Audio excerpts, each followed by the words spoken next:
Ah, esqueci o nome dela agora, Mariquinha. Rose. A Rose está sempre acompanhando a gente, está sempre lá nos presenteando com a sua presença. Obrigado, Rose, viu? Tem ajudado bastante ali, o Mané e a Mariquinha na parte tecnológica. Eles são bons, mas eles são humildes, né? São muito bons na parte tecnológica, mas são humildes. Não gostam de ficar se exibindo. A Rose vai lá e ajuda elas, ajuda, comenta. Olha, a Mariquinha e o Manel estão assistindo aqui, ela avisa, né? Muito querida, obrigado. Muito bom te conhecer pessoalmente. Já nos vimos antes, mas foi rapidinho. Também agradeço a todos que chegaram aqui na igreja, a todos que estão nos acompanhando aí. Muito feliz. Hoje à noite nós também estaremos muito felizes. O pastor Marcos Gleison estará pregando, um amigo de longa data, um irmão querido. Estará aqui, viu, Marcos? Estamos aguardando você. Já está nos acompanhando aqui também. Felizes por retornar aqui à nossa igreja. Também um pouco triste. Ontem aconteceu um evento muito triste para nós da segurança pública. 2 policiais militares foram abatidos numa situação tão triste. E aí eu peço que os irmãos orem pelas famílias enlutadas. Também por nossas corporações que sofrem muito com esse tipo de situação e muitas vezes quando vai atuar da forma correta ainda é punido. Então a gente fica numa situação de muito desfavor. Ali pelo meu amigo Plínio, meu amigo Almeida, o Coronel Plínio sempre está assistindo aqui com a gente as nossas transmissões, subcomandante da Polícia Militar, um crente de Jesus Cristo fiel. Também o Coronel Almeida, um servo de Deus fiel também. Então, que Deus ilumine eles nesse momento e nós, porque também estaremos trabalhando nisso desde ontem à noite, estamos imbuídos aí nesse trabalho. O Tenente Tenente Ferraz foi baleado no abdômen. Tenente Ferraz, ele é músico da Igreja Assembleia de Deus, salvo engano, e também rege lá a banda da Polícia Militar e foi nesse trabalho na Operação Horus e foi baleado. Meu vizinho, meu amigo, peço que os irmãos estejam orando para que ele também se recupere. Bem triste com isso, mas o Senhor Deus há de fazer a justiça, Ele sempre faz. Confiamos nisso. Espero que os irmãos orem ardentemente pelos que estão feridos e pelos que estão enlutados. Polícia Militar tem feito um trabalho maravilhoso, andando em todos os rincões que você for. Pode não ter juiz, pode não ter cartório, mas tem um policial militar lá. A Polícia Civil também tem feito um trabalho maravilhoso, mesmo com um efetivo pequeno, trabalhando de manhã, de tarde, de noite para prover a nossa segurança. Nossos bombeiros também trabalham ardentemente e nós ficamos felizes pela segurança pública, poder fazer parte disso nesse momento especial. Então, irmãos, nós vimos falando desses tempos todos, já falei para a Valesca ontem que o esboço já está em mais ou menos umas 36 páginas. Dessas 36 nós já andamos umas 25 por aí, conversando aqui bastante sobre esse tema tão maravilhoso, tão precioso. Vocês veem quanto há que se falar, e tenho certeza que se o pastor Adonias, o irmão Adenilson, outros pregadores aqui da nossa igreja, né, que eventualmente venham aqui na igreja na frente falar, eles terão ainda muito o que falar sobre esse tema que é inesgotável. O caráter cristão é inesgotável, e o caráter cristão ele precisa ser realmente trabalhado. É um esforço, irmãos, um esforço diário, cotidiano. A gente tem que acordar de manhã e lembrar, e a gente tem que sair de casa, e a gente tem que lembrar no trânsito tem que ser lembrado toda hora do caráter cristão. Quando chegamos no trabalho, quando somos ali, porque somos tomados de assalto por alguma situação que nos deixa assim, e nós temos que saber lidar naquele momento. Temos que saber lidar com aqueles que nos difamam, aqueles que nos infamam, aqueles que nos incomodam, aqueles que nos perseguem. Tudo isso nós estamos aprendendo nesses dias. A mansidão. Exatamente. Humildade, mansidão, pacificação, amor acima de tudo a Deus. O pastor falou muito bem aqui, são essas pessoas, são as pessoas que nos confrontam, que nos ajudam a trabalhar nosso caráter cristão. Aí é interessante quando se fala que coisa boa, né?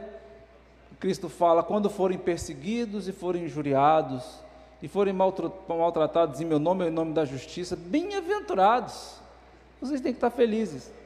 É diferente, então, a conduta cristã, a vida cristã, da vida que se leva no mundo, porque essas coisas que o mundo fica tão angustiado, a gente se alegra.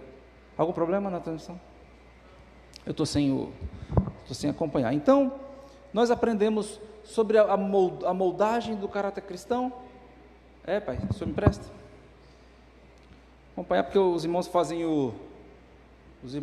aí, ajudam a gente na transmissão. Se faltar o áudio, se faltar alguma coisa, eu fico sabendo aqui de pronto. Isso. A Flávia está dizendo que está sem áudio ainda. Foi antes, né? Ok. Tá bom.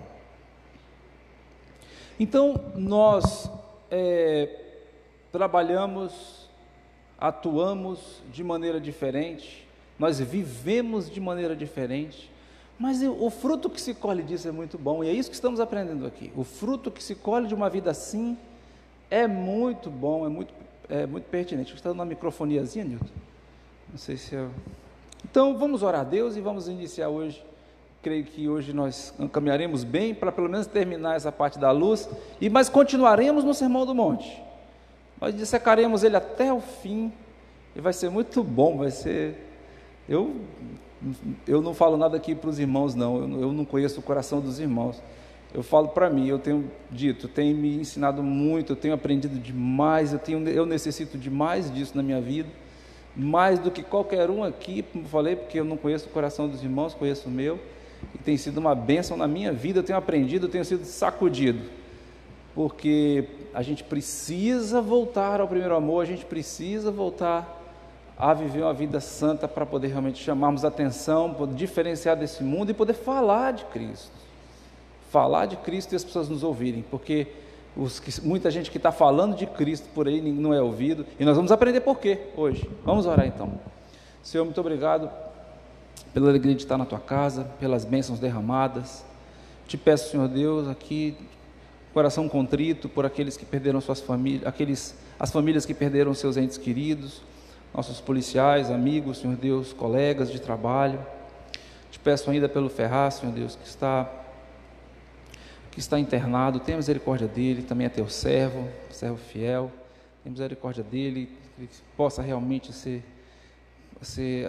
curar, Senhor Deus, dessa ferida, e que nós possamos atuar, Senhor Deus, dentro da legalidade, como sempre fazemos, e agir, Senhor Deus, e confiando na tua justiça, que o Senhor faça a justiça, livre nosso estado, nosso país desse tipo de situação, tanta maldade, Senhor Deus. Te peço pela tua mensagem, pela palavra que teu Espírito Santo há de falar nessa manhã, tenha misericórdia. Obrigado pelo teu servo, Senhor Deus, que escreveu esse livro, que estudou tanto e que foi uma bênção nas tuas mãos, e hoje pode servir como base para que transmitamos a tua palavra. Te agradeço pelo pastor dessa igreja, te peço, Senhor Deus, também pelo pastor Marcos, que estará mais tarde aqui. Obrigado pela vida dele, de sua família. Tenha misericórdia de nós, para que realmente vivamos aquilo que o Senhor deseja de nós. Em nome do teu Filho Jesus, amém. Então, a pergunta que nós vamos fazer e tentar responder nesta manhã é: por que por que Cristo colocou o sal antes da luz? Por que Cristo colocou o sal antes da luz? Sede, vós sois o sal da terra, primeiro, e só depois vós sois a luz do mundo. O primeiro efeito exercido pelo crente sobre este mundo reveste-se de um aspecto geral. Uma pessoa se converte a Cristo, ele vive na sociedade, no seu escritório, na oficina, e começa imediatamente a exercer uma influência. Ele exerce certa influência, como já falamos anteriormente, e depois tem essa função específica de atuar como luz. As Escrituras, ao abordar a natureza do crente, sempre enfatizam em primeiro lugar aquilo que ele é, antes de começar a falar sobre o que ele faz. É sempre a questão de integridade. Integridade é muito importante. Eu vejo algumas pessoas que mostram em determinados ambientes uma integridade, na verdade uma reputação, né? Integridade é o que tem dentro, mas mostra uma reputação ilibada, uma conduta invejável, mas onde ela está sem aquela influência moral, ela começa a destilar o seu, como alguns falam, destilar seu veneno, começam a mostrar quem realmente são, tirar as garrinhas para o lado de fora, e aquelas pessoas daquele convívio mais restrito, elas olham aquela pessoa muitas vezes no ambiente da igreja, no outro ambiente e balançam a cabeça negativamente, porque sabem que a vida dela não condiz com aquilo que ela está dizendo ser. Isso é muito importante. As Escrituras, elas, ao abordarem a natureza do crente, sempre, em primeiro lugar, enfatizam aquilo que ele é. Primeiro você tem que ser, para depois você falar. Por isso, irmãos, eu não sei se vocês percebem, mas todos que chegam aqui na frente, eles ficam bastante em situação de temor e tremor, porque a partir do momento que você sobe aqui para falar alguma coisa, você passa a ser evidência, você passa a ser exemplo. As pessoas passam a dizer, olha, ele está falando isso, então ele deve estar vivendo isso, vamos segui-lo. E você se coloca numa posição bem complicada. O Monteval chega aqui, ele fala, eu estou bem aflito, eu estou bem preocupado de estar aqui, porque eu não me sinto digno. E nunca nos sentiremos, né, Monte? Nunca nos sentiremos. Meu pai, por anos e anos e anos e anos, que ainda sobe no púlpito, ele sempre fala de como é pequeno, de como é complicado para nós, seres humanos, muitas vezes, estar aqui num ambiente de transmissão da palavra de Deus, ser usado por Cristo Jesus, pelo seu Espírito. Você quer falar alguma coisa, pai?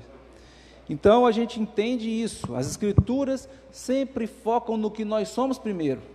Por quê? Porque Cristo conhece o nosso coração. Deus é onisciente, Ele tem a ciência de tudo que somos, independentemente se falamos, agimos, Ele já sabe do nosso coração. De maneira prática, como crente que sou, onde quer que eu me encontre, sempre deveria exercer um efeito transformador entre os homens. As pessoas devem olhar para mim, considerar minha conduta, meu comportamento e começar a perguntar, por que você é diferente? Por que você é assim? Por que você não se irrita tão facilmente? Por que quando você se irrita, você não ofende as pessoas? Por que eu nunca escutei você falar um palavrão? Não é verdade? O crente não fala palavras torpes, não fala. Nunca escutei você falar uma palavra torpe, nem um palavrão. Como pode você ser um policial militar, andar na rua no meio desse povo e não falar um palavrão? Eu lembro de um amigo cristão que deixou o carro dele estacionado na frente de um determinado comércio, e alguém bateu no carro dele, encostou assim, arranhou. Ele entrou no comércio para falar com o dono do comércio, falou, o senhor viu alguma coisa, o senhor tem câmera que eu possa ver? Rapaz, eu acho que foi pouco. Quem manda você ficar deixando o seu veículo estacionado na frente do meu comércio? Eu estava na rua, né? O senhor é muito feio, o senhor é feioso. Isso foi um xingamento para ele assim. Isso é mau, isso é muito mau, malvadão. Então isso foi assim, nível máximo da ira dele, malvadão, foi o palavrão dele. E nós vemos isso no cristão, ele não age como o mundo, ele não se deixa levar por essa forma de falar, todo mundo fala, todo mundo faz. Não, nós somos diferentes. Então a pessoa vai olhar para mim e vai perguntar, como que você consegue, no meio de tanta ira, de tanta raiva, chamar a pessoa de feião? Né? Seu feião.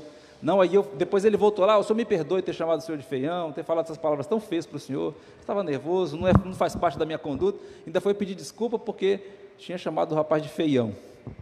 Então, aí se destaca o nosso elemento iluminador, pois me será dada a oportunidade de falar às pessoas, de ensiná-las. Eu só vou poder exercer a luz depois que eu for sal. Entenderam isso?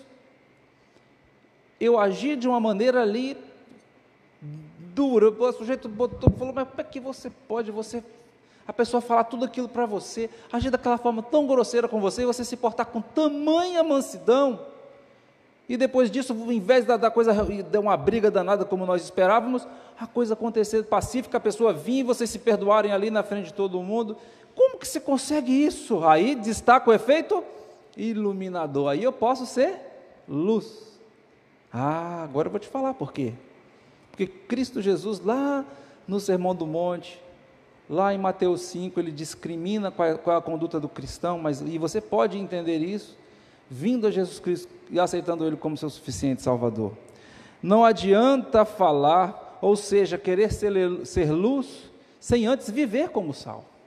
Entenderam como Cristo fez tudo direitinho? Primeiro viver como sal, aí depois eu vou ser luz, eu vou iluminar. A vida tem que ter a primeira palavra. Se nossos lábios falarem mais alto que nossas vidas, isso terá pouquíssimo valor. Terá pouquíssimo valor se nossos lábios falarem mais que nossas vidas. Então as suas atitudes estão falando tão alto que eu não consigo ouvir a sua voz. Tem essa frasezinha que eu já li em vários negócios de caminhão, né? Traseira de caminhão. As suas atitudes falam tão alto que eu não consigo ouvir o que você me diz. Todas as pessoas vão medir nossas atitudes, vão medir o que a gente faz, como a gente se comporta, como a gente age nas situações em que somos confrontados, nos dizendo cristãos, para permitir que depois a gente exerça algum tipo de iluminação na vida delas. A gente é cercado de pessoas que nos reparam, que olham para a gente. Determinadas vezes eu estou em lugares inusitados, eu estava lá em outra cidade, outro estado, e alguma pessoa chegou para mim e falou: vi você em tal lugar, lá no outro estado e tudo mais, mas eu estava lá com a minha esposa, com a minha família. Ele me conhece a minha esposa, conhece a minha família. Se eu tivesse ali de alguma forma que não fosse respeitosa, ele certamente também falaria, né? Mas não para mim, para outras pessoas. Rapaz, daquele jeito que se diz crente, estava lá longe da família, estava lá com isso, com aquilo, com aquela coisa terrível. Já viajei para outro país, longe da minha esposa, e aí as pessoas chegaram para mim e me chamaram: Hélio, vamos ali que tem um lugar muito, muito famoso, o mundo inteiro quando vem aqui, vai nesse lugar, porque é um lugar assim, um determinado ambiente que todo mundo vai, é muito legal e tudo mais. Falou: meu irmão, desculpa, eu vou ficar aqui no hotel, porque eu não vim com a minha esposa, e o ambiente também não é um ambiente propício para mim. E eles foram, e eu fiquei. Então, para as pessoas isso é uma coisa assim que eles não compreendem, mas para mim é tranquilo, porque eu sei que não é um ambiente para mim, é um ambiente que não cabe o Espírito Santo de Deus. Eu não vou lá, e foi bom não ter ido. A grande tragédia de hoje é que muitas pessoas que proclamam o Evangelho, por meio das suas palavras, negam o Evangelho por meio da sua conduta. É uma vergonha, irmãos, a gente observar esses mercadores, estelionatários, usando a palavra de Deus para se locupletar, para ganhar dinheiro, para viver uma vida regalada. O mundo não presta atenção nisso. O pior de tudo, o mundo coloca todo mundo no mesmo balaio, na mesma situação. Uma determinada pessoa homossexual, meu conhecido, meu amigo, chegou para mim e falou assim: Hélio, você me odeia, né? Depois que eu disse para você que eu sou... Eu falei: eu te odeio? Porque os evangélicos odeiam os homossexuais. Eu falei: de maneira nenhuma, meu irmão. Eu amo sua alma, amo você, e como Cristo ama você, e consideramos sim, pela palavra de Deus, essa situação, uma situação que precisa ser revista pela palavra. Mas vamos conversar aqui, porque eu vou mostrar para você que eu não lhe odeio, eu te amo. Mas as pessoas entendem que nós odiamos um determinado segmento, um determinado pecado. O homossexualismo, pela Bíblia, é considerado da mesma forma que qualquer outro pecado, e as pessoas devem ser amadas da mesma forma. E até falar isso hoje em dia pode gerar algum tipo de... Mas nós não temos nada contra a pessoa que siga seu caminho, que faça o que quiser, mas que mantenha o ouvido aberto para ouvir a palavra de Deus e se arrepender dos seus pecados. Isso é que é a nossa pregação, não de ódio, não de militância, não de ir para a televisão, incitar ódio, brigar, não é esse tipo de coisa que nós fazemos.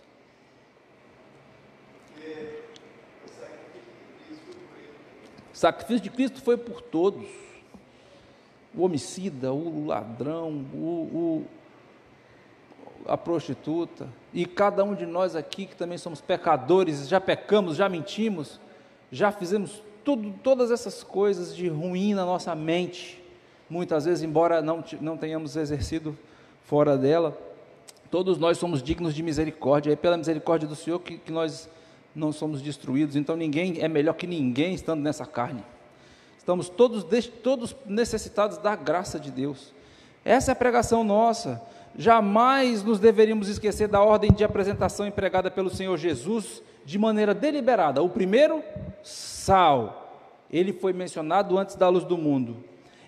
Então é que devemos ser algo antes de começarmos a agir como algo. Esses dois fatores sempre deveriam caminhar juntos, mas na ordem estabelecida por Cristo. Já viram um monte de gente que fala, mas não vive? Aí depois todo mundo descobre que ele não vive, ele cai numa situação terrível. Se é um crente mesmo, se ele se arrepende, muda, se transforma, mas quantos anos depois ele passa para recuperar a possibilidade de falar de novo, de brilhar de novo? É muito tempo, muito tempo, muito tempo, muito tempo. Então, a ordem é essa: primeiro vida, primeiro conduta, primeiro santificação, separação. Nós sempre falamos na palavra de Deus, o servo de Deus, ele é separado. A gente não pode se conformar com esse mundo e com tudo de mal que esse mundo faz. É muita maldade, e os pecados todos que aparentemente trazem prazer, trazem consequências terríveis. E é disso que Cristo quer nos livrar. Por que o crente fiel a Jesus Cristo não é adúltero? Por que ele não trai a sua esposa? Por que ele não vive por aí numa vida? Porque ele precisa ser salvo, claro. É porque ele ama a Deus acima de tudo e ama a sua esposa como sua própria carne. A palavra de Deus diz isso. Por que a serva de Deus, a mulher cristã, não é adúltera, não vive por aí numa vida terrível? Exatamente pela mesma razão. Ela ama seu esposo como sua própria carne, ama a Deus acima de todas as coisas. Como disse José: por que pecaria eu contra o meu Deus? Foi a primeira coisa que veio na mente dele. Vejam que ser sal nos preserva a nós mesmos de entrar na corrupção natural, normal do mundo. Lembrando que quando eu falo isso no mundo, e eu falo isso nas minhas palestras, que tenho oportunidade de falar, eu digo sempre de Cristo, eu não vou deixar de falar do que eu sou, e às vezes em situações que eu não era nem autorizado a falar, eu falo, porque não preciso da autorização do mundo para falar de Cristo. As pessoas me olham de maneira diferente, elas ficam incomodadas por eu dizer isso, por eu dizer que é obrigação de todos os homens serem fiéis em seus contratos, fiéis nas suas relações do trabalho, mas principalmente fiel a Deus, e aí, como consequência, fiel também à sua família. O homem que adultera, ele também peca contra a mulher, ele peca contra o cunhado, contra a cunhada, contra o sogro, contra a sogra e contra os filhos. Causa um dano, causa uma coisa terrível, um prazer tão pequeno, tão efêmero. E os homens veem isso, eles estão observando isso, eles estão vendo todos os dias, em todos os jornais, as tragédias acontecendo, e mesmo assim reiteram a prática do pecado. Muitos que se dizem sal e luz estão fazendo isso, e muitos estão fazendo isso para depois querer falar, e aí fica blá blá blá blá blá blá blá, tem aquela que a gente não entende nada, professora do Snoop, porque ninguém escuta quem vive uma vida dessas. E o pior é que as pessoas que vivem vidas assim têm uma necessidade de falar, de tentar provar ou mostrar que não é isso, que é diferente. Então o cristão tem uma obrigação muito importante de ser verdadeiramente sal, para só depois poder brilhar, só depois.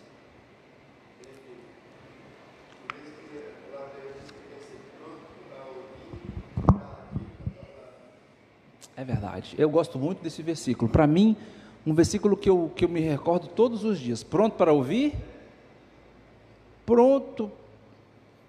tardio para falar, tardio para se irar. O cristão, ele tem que ter essa característica. Nós temos uma grande necessidade de falar. Lembra que eu disse isso? Você sempre fala isso aqui? Porque falar é arrogância, ouvir é humildade, falar é um exercício de orgulho. Quando eu falo, o que eu faço?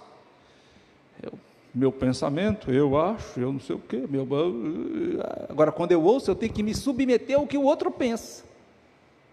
Não estou aqui dizendo que toda vez que a gente fala, estou dizendo só para os irmãos compreenderem que não é naturalmente falar que me colocam na posição de arrogância. Não é isso que eu estou dizendo. Eu estou dizendo que quando eu me calo para ouvir, eu me submeto, eu me humilho, Já viram pessoas que não escutam ninguém? Você está falando com ele, aí ele corta você no meio, já começa a falar, e você tenta falar de novo, ele corta você e começa a falar, e você desiste.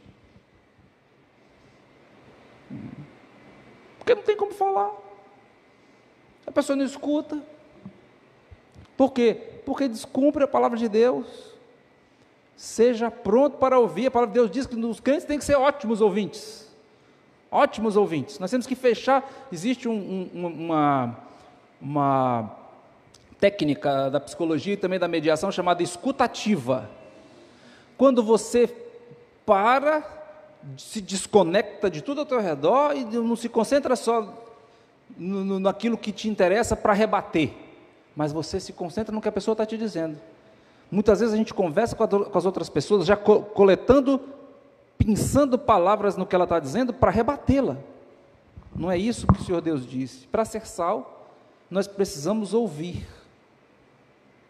Primeiro, ouvir, para então a luz de Cristo brilhar em nós. Agora, enquanto a gente está ouvindo, está clamando ao Senhor Deus, tenha misericórdia, me ajude a falar as palavras corretas, me ajude aqui a ser exemplo de Tua palavra, me ajude a fazer com que essa pessoa entenda o que é um caráter cristão, me ajude a ser humilde, Senhor, tenha misericórdia de mim, não me deixe me soberbecer. E essa oração tem que estar ali no nosso... Claro, enquanto isso nós estamos ouvindo verdadeiramente a pessoa, mas não com o sentido de rebater, de brigar, mas de entender o que ela está dizendo.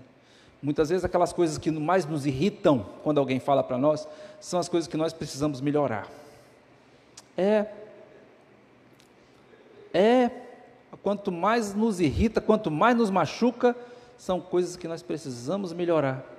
E muitas vezes Deus usa uma pessoa que a gente considera que não tem o conhecimento total das coisas. Ele não sabe de tudo, como é que ele vem falar isso para mim? Então, mas é exatamente por isso que ele é usado. Então, é uma bênção poder ouvir. Ouvir é bom demais. Ouvir é uma característica do sal. Porque só depois de ouvir muito a gente pode ser luz. Para não tomar decisões precipitadas, para não falar precipitadamente. A Bíblia fala muito sobre isso, sobre palavras frívolas, que nós daremos conta de cada palavra errada, frívola que falamos da nossa boca, e nós somos levados a isso, quando a pessoa chega para nós, olha rapaz, cuidado, com fulano anda falando isso de você, aí, é mesmo, ele está falando o quê? Está falando isso? Rapaz, então eu preciso me aprimorar nisso, né? Se ele está vendo isso em mim, eu vou me aprimorar, vamos orar por ele, por mim? Aí a pessoa fica assim, não era isso que eu esperava. Como é que você consegue? A pessoa falar mal de você e você ainda fazer isso? Opa, vem cá. Vamos abrir a palavra, entenderam? Sempre é uma oportunidade. Eu estava lendo um determinado livro que quando nossos filhos erram, nós ficamos tão chateados, e nós ficamos tão revoltados, e falamos e gritamos, mas o autor dizia assim, cada vez que seu filho erra, é o momento de você sentar com ele e ensinar mais uma vez, mostrar para ele o caminho. Ele não nasceu sabendo como você não nasceu. Cada vez que alguém erra com a gente, é mais uma oportunidade de nós falarmos de Cristo.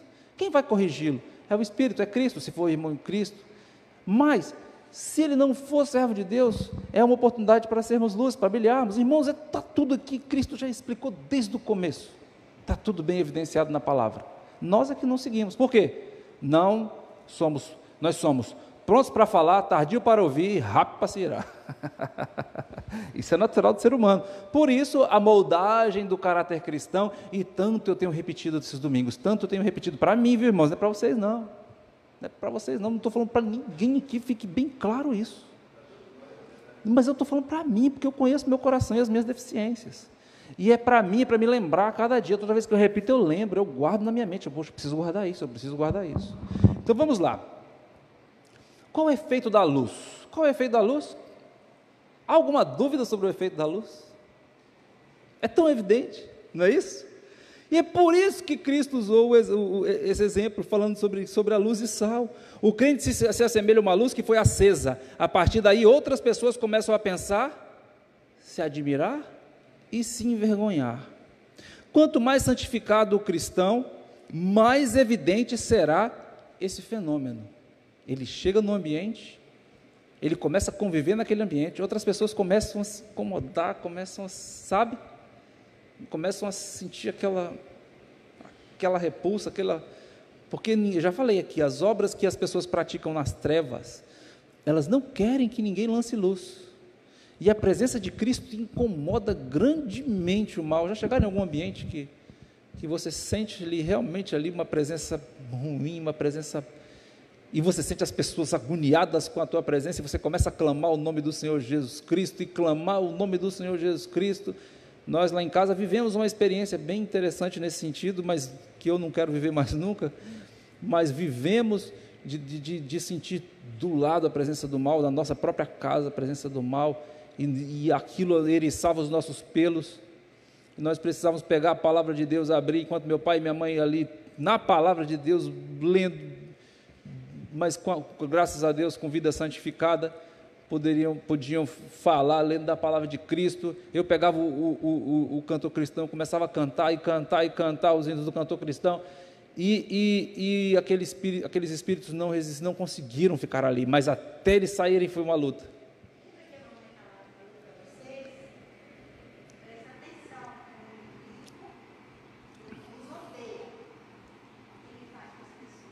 Minha avó, que tinha essa possessão maligna, ela sempre dizia isso: tenha cuidado, Satanás odeia o cristão, não tem, e por mais que ele pareça ser legal para muita gente, tem até um seriado agora em que ele é apresentado como um investigador, ele está cansado do inferno, ele vem ser investigador aqui no mundo, e esse seriado fez tanto sucesso que quando quiseram cancelar, o pessoal fez uma abaixo-assinado na internet, para poder que o seriado continuar, porque ele era muito legal, muito, sabe, muito atraente. Ele é mesmo, assim, aparentemente atraente, mas o desejo dele é destruição, é destruir, é levar todos para o lugar que ele está, a regimentar um exército para se levantar contra Deus no fim dos tempos, mas vai ser sempre destruído, porque Cristo, a palavra de Deus não falha.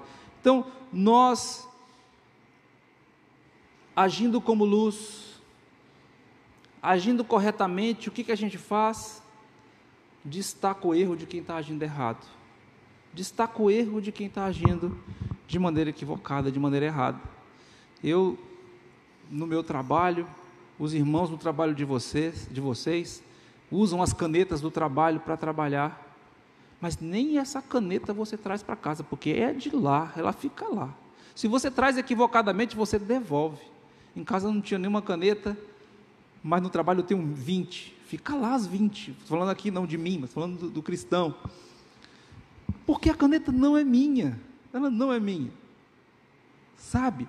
O veículo que eu uso, ele é para usar no trabalho, então eu vou usar no trabalho. A gasolina que eu boto no meu veículo é para usar no trabalho. Eu fico observando, e aqui eu peço até perdão por citar, mas o pastor, ele usa o combustível para fazer as visitas, para fazer as coisas, então ele pega uma cota bem pequena, e a maioria da parte ele bota do bolso dele, e eu até questiono, pai, mas a maioria você usa para a igreja e tudo, mas não quero saber, Deus vai me abençoar. E ele continua agindo dessa forma. Ô Dulce, desculpa, só um minutinho aqui. Dulce está com a gente? Dulce, nós estamos orando por você, viu? Sempre orando por ti aqui, para a sua gravidez, vai ser uma benção. Acho que é a Dulce Rodrigues, não, deixa eu ver se eu estou falando da Dulce certa, é Dulcilene, não, só se for a Dulcilene, eu tenho que ver direitinho aqui depois. Desculpa, não é você não, tu tá de boa aí. Então, nunca foi um grande número de pessoas que fez a diferença, nunca foi um grande número de pessoas que fez a diferença. Primeiro foi 1, depois foram 12, depois foram 70, e hoje quantos são?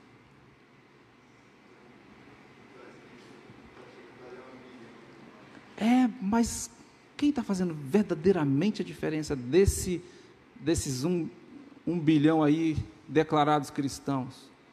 1 bilhão de pessoas que se declaram cristãos, mas quantos desses efetivamente fazem alguma diferença no mundo? O mundo já descobriu que a honestidade é a melhor norma de vida.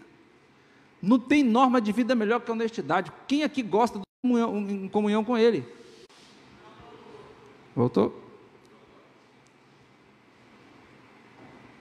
Então, a honestidade é a melhor norma de vida. Conforme alguém já disse, Esse é o tipo de tributo que a hipocrisia sempre paga à verdade. A hipocrisia é forçada a admitir desde o mais profundo do seu âmago que a verdade está certa. Foi por isso que crucificaram Cristo. A sua luz foi tão intensa que o mundo não aguentou. Brilhou no mundo inteiro, brilhou, saiu irradiando aquela luz, aquela que o pessoal não conseguia andar na rua por conta de tão cego que ficaram. Então, a hipocrisia paga esse tributo à verdade. A hipocrisia tem que admitir que a verdade está certa. E os hipócritas ali, fariseus, escribas e doutores da lei, e todos os outros ali que eram os maiorais do tempo, não conseguiram admitir isso, não suportaram, mas no profundo do seu coração eles tiveram que admitir, ele está certo. O sujeito entrava no seu quarto de noite e ficava pensando nas palavras de Cristo e começava a tocar no coração dele, ele ficava desesperado, não conseguia dormir, não conseguia, rapaz, a gente tem que matar esse homem, a gente tem que tirar ele do nosso meio, porque ele está sobrando aqui, no mundo de tanta maldade, de tanto pecado. Então a influência que o cristão exerce sobre esse mundo como luz, consiste em mostrar que todas as coisas que não são de Deus pertencem às trevas. Não tem meio termo. Não tem meio termo. Todas essas outras atividades têm medo, sofrem, padecem, quando são iluminadas pela luz de Cristo. Mas não podem resistir à luz. Não podem resistir à luz. Cristo é mais forte. A palavra de Deus é mais forte. Isso é explicitamente ensinado em João 3,19. A luz veio ao mundo e o mundo amou mais as trevas do que a luz. Por quê? Porque suas obras eram más. E continua assim. O mundo em nada mudou no que diz respeito à luz, mas há pessoas que amam a luz. Há pessoas que são tiradas das trevas para a luz pelo sangue de Cristo Jesus, pelo dom maravilhoso de Cristo, que é a salvação. E começam a ver, meu Pai, como tanto tempo eu permaneci lá. Toda vez que o Edivan vem aqui, faz o seu testemunho, toda vez eu me emociono, porque ele fala quanto tempo eu passei nas trevas e cego por elas, mas como eu, depois que me converti, eu fiquei pensando, como eu pude ficar tanto tempo lá e agora eu não quero mais nem saber disso. É uma vida dura, uma vida triste, uma vida sem esperança. Eu sempre gosto dessa frase, que salvo engano Charles Swindoll disse, tire do homem tudo que ele tem, mas deixe ele com esperança e ele volta a prosperar. Mas tirou a esperança do homem, ele pode ter tudo, pode ter dinheiro, pode ter bens. Quantos aí? Pois é, quando o médico diz para você, acabou seu tempo nessa terra, você tem 3 minutos de vida, e aí, doutor, o que eu faço? Rapaz, a única coisa que dá tempo de fazer é um miojo.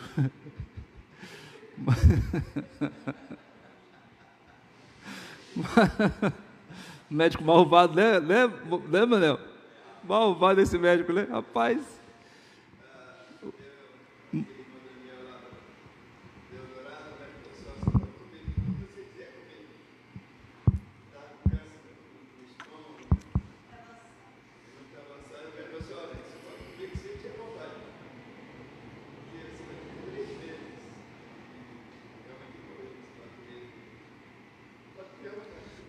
Tínhamos um irmão muito querido, o irmão Daniel, um artista, né? Um artista maravilhoso, ele fazia entalhes em madeira e fazia coisas maravilhosas. Novo, muito novo, teve um câncer muito agressivo no estômago. E o médico disse para ele, meu irmão, que você tem, em média, uns 3 meses de vida. Come o que tu quiser, se farte das coisas mais gostosas, das iguarias que existem, porque você não vai passar de 3 meses, no máximo 4 meses de vida. E foi o que aconteceu. Não tem para onde correr, não tem, a esperança acabou de viver nesse mundo, mas para o cristão ele está feliz, rapaz, que esperança, daqui a 3 ou 4 meses eu estarei com Cristo, que bom. Claro que quem fica, né, sofre, e a própria pessoa sofre, porque a morte ela é uma coisa assim assustadora, nós deixaremos quem nós amamos. Meu desejo é ver minhas filhas crescerem, se casarem, terem seus filhos, estarem bem alocadas, serem boas profissionais, cristãs fiéis, é o meu desejo. Mas quando tudo isso me é tirado, e ainda mais cedo, né, que foi o caso dele, a gente fica assim, é muito doído. Eu me lembro, meu pai, brincando com ele, quando o médico falou para ele que ele estava com um câncer muito agressivo, que era uma coisa muito terrível, ele já nos chamou lá, para o Zé ele deu o chapéu, se eu não me engano. Cadê o Zé? Ele já fez, foi a tralha da pesca, foi para o Zé, o chapéu foi para o Márcio, e eu ganhei, não lembro que eu ganhei não lembro. Sapato, foi um sapato.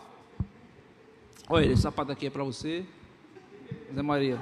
Está aqui minha estrada da pesca, já está destinado. Márcio, esse chapéu aqui, Márcio, que é para você.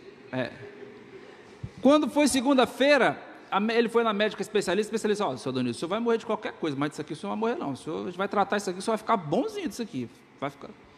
Ei, devolva para cá minhas coisas, rapaz, que eu não é agora que eu vou não. Devolva para cá minhas coisas, meu chapéu, minha estrada de pesca, Hélio, meu sapato, devolva, que eu vou ficar mal um pouquinho por aqui. Então, irmãos, a morte é algo realmente assustador, é uma coisa que é o desconhecido, e ela dói, literalmente ela dói, mesmo que a morte seja dormindo, ela dói, e uma dor que ninguém pode calcular, porque é uma dor que nos tira a vida, e o nosso espírito então volta para Deus, se somos de Deus, ou então vai prestar contas no lugar separado de Deus, que a palavra chama de inferno, um lugar tão terrível, como o pastor pregou domingo passado, domingo retrasado, ele disse que o lugar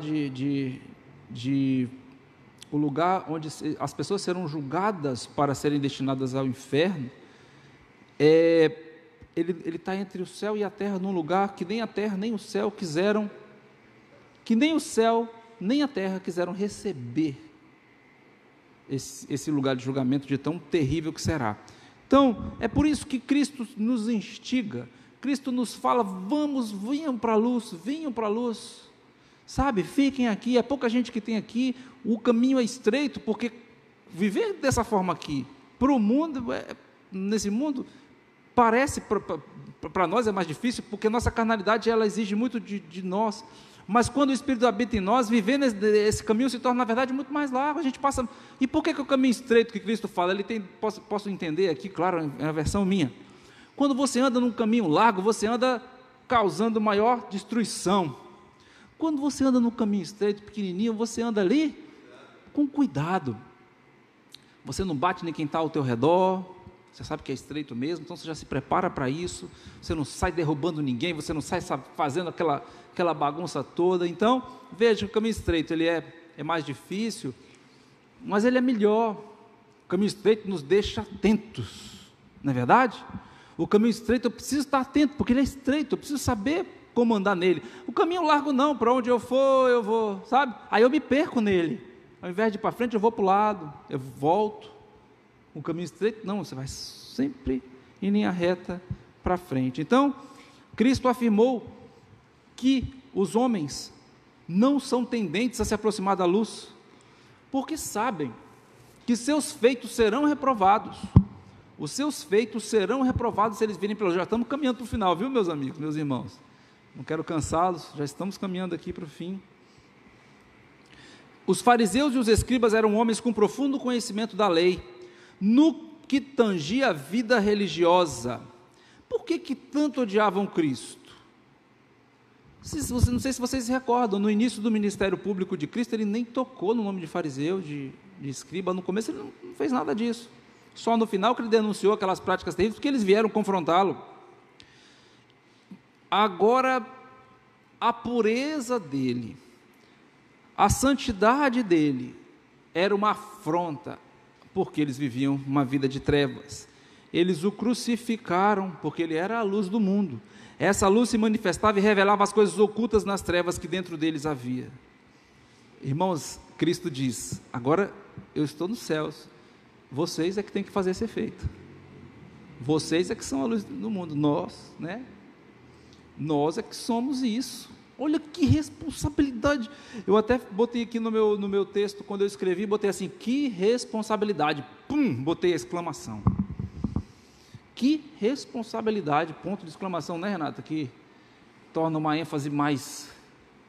Que responsabilidade tremenda. A luz tem outro aspecto, a luz esclarece as coisas, porque a gente começa a ver alguma coisa ali que a gente não entende o que é, já viu no escuro? A Renata, que era muito medrosa, eu não, mas a Renata era muito medrosa, ela via alguma coisa ali, está estranho aquele negócio, o que é aquilo, o que é aquilo? Pegava e iluminava, era um gatinho, né? Era um gatinho. Eu, como sempre, fui muito corajoso, nunca me incomodei, eu ia lá ver mesmo no escuro. É o contrário, tá? Isso é o contrário. O mundo quer respostas, as pessoas querem respostas. De onde eu vim, por que vim, para onde vou. Temos a luz que esclarece isso. A única de todas as dificuldades do mundo, desde o nível individual, não é outra coisa, senão o afastamento de Deus. E aí eles não querem ouvir a resposta divina. O homem foi criado de tal maneira que não pode viver autenticamente enquanto não se acha numa correta relação com Deus. Vivemos nesse mundo separados de Deus, vivemos tortos, vivemos limitados, vivemos sofrendo, porque nossa alma tem sede de Deus. O homem foi criado por Deus e para Deus. Deus injetou nele determinadas normas na sua natureza, no seu ser e na sua existência, e ao menos que o homem se conforme com essas normas, toda a sua tendência é errar o alvo. Nós recebemos o sopro e nos tornamos imagem e semelhança de Deus, e a partir daí nós temos certas coisas que nós somos projetados para ser. Eu falava com uma amiga ontem, a mulher foi projetada para ser auxiliadora, ajudadora, estar ao lado do homem, ladeando ele, e eu nunca vi uma mulher feliz quando ela tem que assumir o papel de líder dentro de uma casa, ela que tem que sustentar a casa, ela que tem que fazer tudo, e o homem fica lá em berço esplêndido, sentado, ou mesmo que seja ajudando em casa e tudo mais. Não estou questionando quem vive assim, mas eu estou dizendo que talvez nós tenhamos algumas mulheres que estejam felizes com isso, mas quando a mulher precisa se levantar e precisa tomar liderança, porque um homem não fez isso, e ela se sente sobrecarregada, porque para a mulher foi dado muitas outras atribuições por causa do pecado. Lembram? Você, mulher, terá dores do parto, viverá para cuidar, para ser a cuidadora. E você percebe, eu lá em casa, eu e minha esposa, nós nos juntamos para trabalhar em casa, e eu tinha vindo do trabalho, e ela já tinha lavado a casa toda por fora, lavado roupa, o varal estava cheio de roupa. Cheguei, varri a casa e passei pano, e deitei lá na cama. Eu não aguento mais. Ela, ô Hélio, vai lá e tira aquela roupa do varal para mim. Você é louca? Você não já viu tanto que eu trabalhei aqui? Não aguento mais. Eu não fui feito para isso. Ela levantou, claro que eu fui lá e ajudei ela, eu falo assim, brincando, exagerando um pouquinho, mas eu não entendo como tem tanta força. Ela veio aqui para a casa da minha mãe, fez um jardim aqui, trabalhou, pegou as pedras ali, domingo, fez aquele monte de coisa, chegou em casa, ela ainda foi fazer mais uma coisa e tudo mais. Eu fico olhando para ela e falei, meu pai, da onde vem tanta energia? O sofá, ele me chama, sabe? O sofá fica assim, vem. Eu abraço o sofá e falo, aqui é a minha casa. Então, o homem recebeu certas características. Quem foi que colocou na mulher isso? A mulher chega lá, cuida. Vejam bem, onde estão 10 homens e 2 mulheres, elas chegam no lugar, elas olham, opa, isso aqui começa a organizar, peraí, vamos pensar aqui, vamos fazer a comida, você faz isso, você faz aquilo, bora, vamos limpar aqui, bota o homem para trabalhar, bora você, levanta aí, vai botar aquele lixo lá fora, vai fazer, mulher, a gente está conversando aqui, então o homem nem vê isso. O homem já tem aquela necessidade de prover, de cuidar. Preciso arranjar emprego, preciso levar o dinheiro para minha casa, preciso sustentar minha esposa, está doente, vou cuidar de você, sabe? Opa, menino, o que você está fazendo aí? Vem cá, vamos conversar com seu pai, sabe? A liderança amorosa, a preocupação, o cuidado, o zelo, é diferente. É diferente. O Márcio, pintou o muro da casa dele, pintou ali, a Renata ficava fazendo só o rodapézinho, e o Márcio pintando tudo, e eu sentei e fiquei olhando, falei, que homem admirável, né? Eu sentado olhando, porque ele é o líder da casa dele, ele tem que fazer isso, ele não vai botar a mulher dele para fazer a parte mais pesada, furadeira, né, mexer com furadeira, essas coisas. Uma vez a cada 10 anos ele faz isso, mas aí, então todas as dificuldades que assediam o homem, gravitam em torno do afastamento do homem de Deus. O homem se afastou de Deus, o homem se afastou dessas características, daquilo que Deus desejou para ele, e por isso agora ele sofre.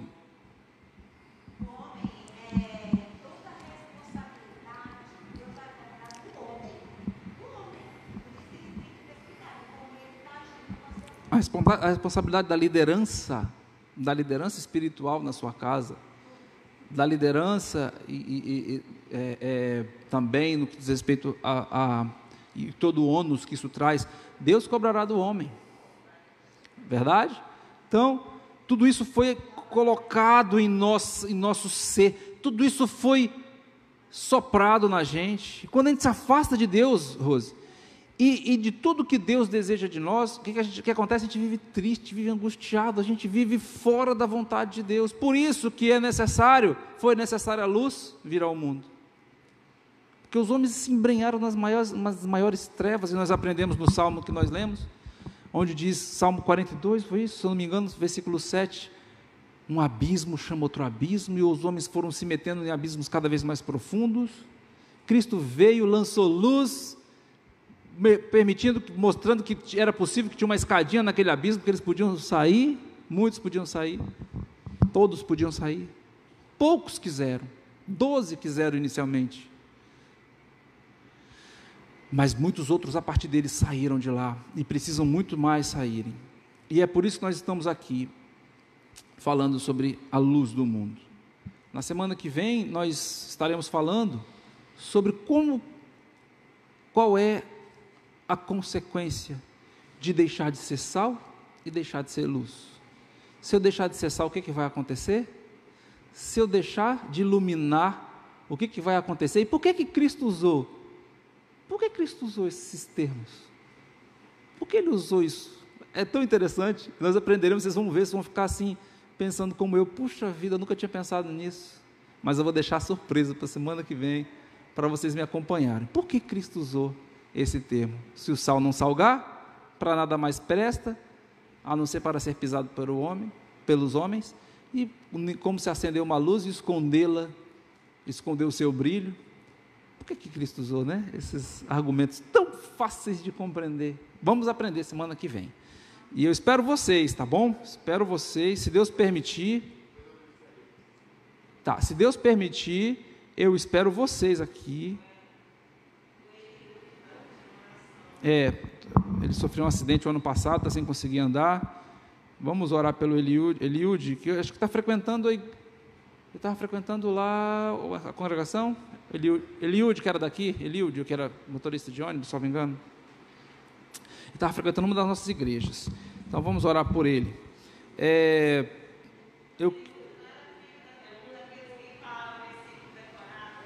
ele? É ele então. Eu acho que não, hein? É ele? Então é filho do pastor, lá da igreja do pastor Messias. Então vamos orar por ele. Eu vou procurar ele aqui. É ele mesmo. Isso. Vamos orar por ele. Está assistindo a gente aqui, vamos orar por ele. Lembrei dele agora. Lá da igreja do pastor Messias, né? Nós temos aniversariantes essa semana, se eu não me engano. Quem que é o nosso aniversariante essa semana aí? Da igreja, temos algum? Mariquinha e Manel não quiseram fazer mais aniversário de casamento. Disseram que pararam nos 50 e não quero mais. É 50 mesmo ou é 40? 50, né? Eles paravam, Mariquinha fez aniversário de casamento, Marco Manel, não, já paramos nos 50 e acabou. Quem quiser fazer seus aniversários a mais de 50, nós já paramos por aqui. A Renata, o médico perguntou para ela, que idade você tem? Porque ela fala que ela tem 38 há tanto tempo, que ela não sabe mais, ela acreditou que ela tem 38 mesmo, inclusive ela rejuvenesceu, pode prestar atenção que ela rejuvenesceu, ela está com o rosto assim, e o corpo cada vez mais novo, por conta dela acreditar que ela tem 38 e não passou disso. Então está que nem Manel e Mariquinha. Mas alguém fez aniversário? Eu gostaria que colocasse aqui para a gente poder parabenizar. Acho que ninguém, né?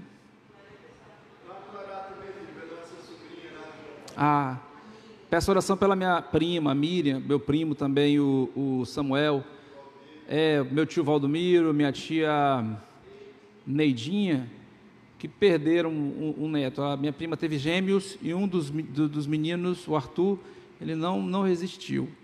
E ela está bem triste, evidentemente não tem, né, nem palavras para poder compreender o que ela sente. E vamos orar pela Miriam. Vamos orar então e encerrar o nosso culto dessa manhã. À noite nós teremos então o pastor Marcos Gleison, um amigo, um irmão querido, estará aqui conosco essa noite pregando a palavra de Deus, um pregador da palavra que é uma bênção.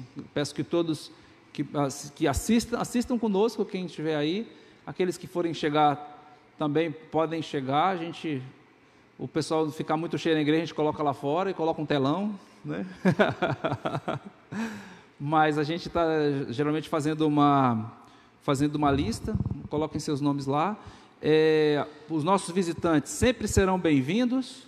Se você quiser vir, você venha, porque nós sairemos, se preciso for, nós tiraremos as pessoas que estiverem no templo e você fica, porque você é nosso visitante. Então, meus visitantes que estão me prometendo vir aí, a Lilian, vários outros estão prometendo vir aqui. Venham, a gente vai ter lugar para você sempre, sempre. Vamos orar então. Senhor Deus, nós te agradecemos por estar na tua casa, pela tua palavra que está sendo ensinada. Obrigado porque o Senhor tem me ensinado tanto esses dias. Meu obrigado, Senhor Deus, a rever minha conduta, meu modo de agir, para que possa ser sal e luz. Peço, Senhor Deus, pela liderança que eu exerço na minha casa, que eu seja, Senhor Deus, certamente ali, sal e luz na minha casa, para as minhas filhas, para a minha esposa.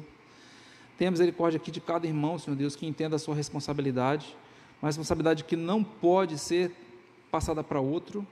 Cada um de nós é responsável, cada um de nós, Senhor Deus, tem que fazer a sua parte. Tenha misericórdia da minha prima, dos meus primos, Senhor Deus, que perderam um bebê, que sejam ali, Senhor Deus, consolados pela tua mão. Volto a pedir que o Senhor console o coração das famílias enlutadas, dos policiais que lhe perderam sua vida. Também, Senhor Deus, do nosso amigo que está em convalescença no hospital, que também seja curado o mais rápido possível. Também nos ajude, Senhor Deus, a agir dentro daquilo que o Senhor permita, pela sua justiça e não pela nossa, para que nós possamos, Senhor Deus, diminuir pelo menos a força do crime no nosso estado. E é nesse sentido que eu oro e te peço em nome do teu Filho Jesus, Senhor Deus, que esteja conosco. Peço pela Tati, Senhor Deus, que fez aniversário essa semana. Tenha misericórdia dela, da sua família, do Moisés, do Jonas, Senhor Deus, que está sempre aqui conosco, assistindo os cultos. Obrigado pela vida dele, pela vida da Tati, Senhor Deus, também, que está assistindo os cultos conosco. Te peço pelo Moisés, que sejam sempre, Senhor Deus, guiados para sempre estarem mais perto do Senhor. Tudo isso te peço, agradeço em nome do teu Filho Jesus. Amém. Então, a Tati fez aniversário essa semana, então, o Jonas está lembrando aqui. Jonas, obrigado, viu, Jonas? Você tem sido uma bênção aqui, está sempre falando com a gente, assistindo os cultos, participando. Você é uma bênção, meu filho, viu? Muito obrigado. Então, está encerrado o culto desta manhã. À noite nós aguardamos todos. Muito obrigado.